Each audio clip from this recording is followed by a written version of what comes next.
Hello everyone on the interwebs, my name is Kotek and today we're going to be watching Starcraft 2 Heart of the Storm replay with some sweet 1v1 action between our red Terran in the upper left corner of the map playing for Team Empire hailing from Ukraine.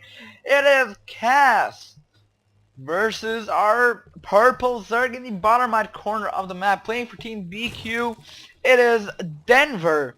Now the map is indeed Akilon with them. I'm actually really looking forward to this matchup because Denver and Cass are both really sweet players.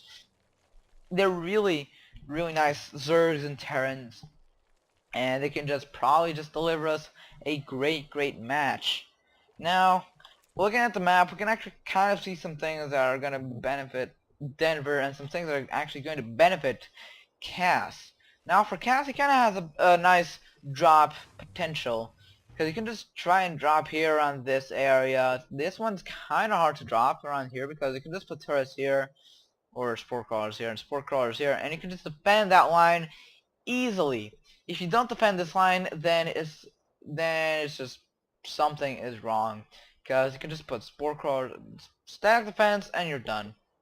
Over here though, this is a harder place to defend because the creep doesn't reach here, so you cannot actually get any vision from what happens here.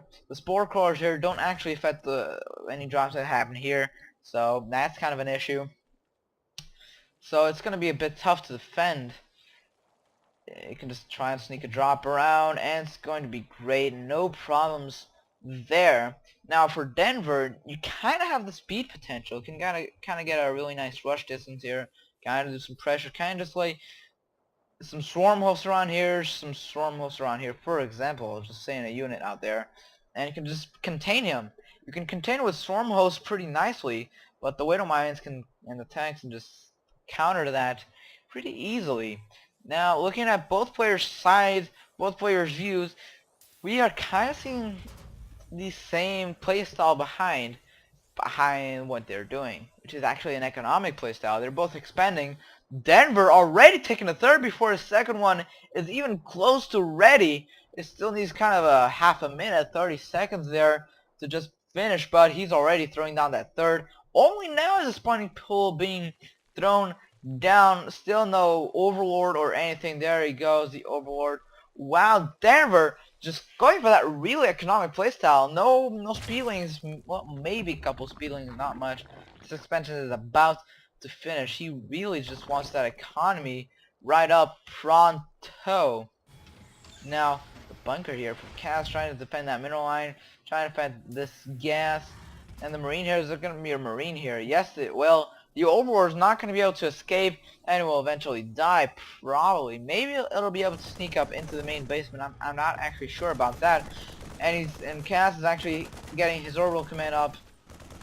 Will actually lift off right away and go to the expansion. Probably yes, it will.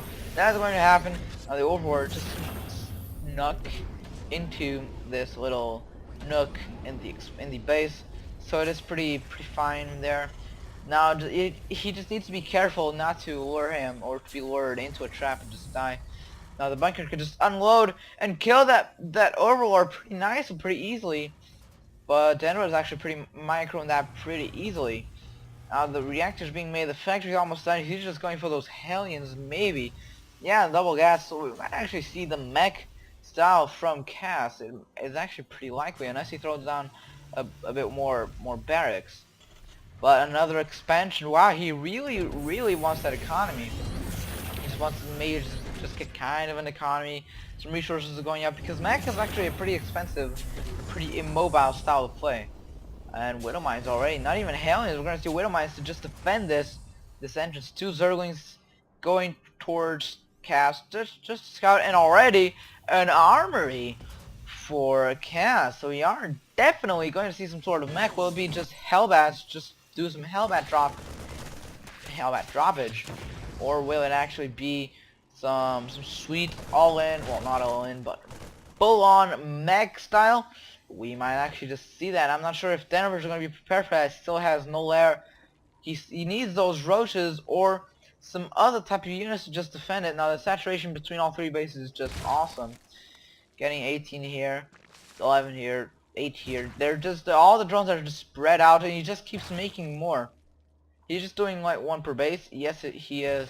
That's actually pretty nice. Star Force being done, and the army is now ready, and he's already going for the Hellbats. He's not even researching the transform into Hellbat technology because he needs a tech lab to research that. He doesn't want to get a tech lab. That'd be a huge disadvantage to what he actually wants to do with getting Hellbats and reducing pressure. They want to do a 4 Hellbat drop. That seems like that's what's going to happen.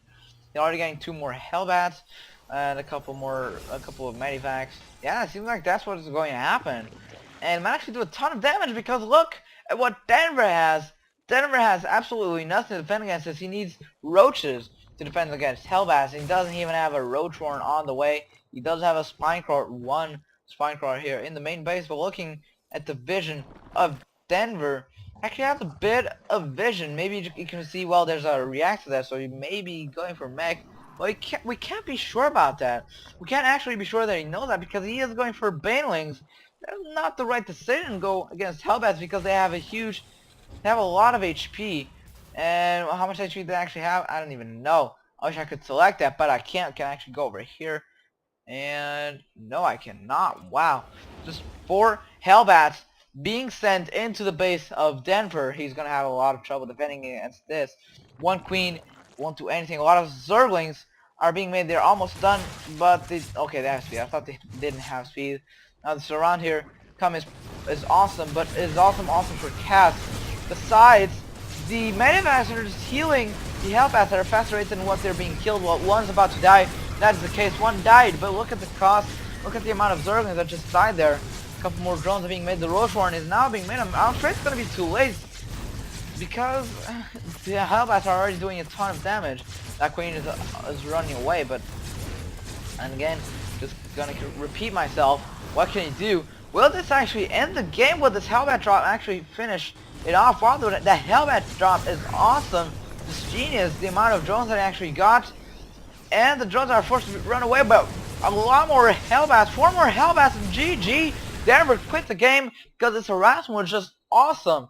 The 8 Hellbat drop, just amazing. And Denver, since he went for such an economy style play, he just didn't have the roaches to just defend against the Hellbats.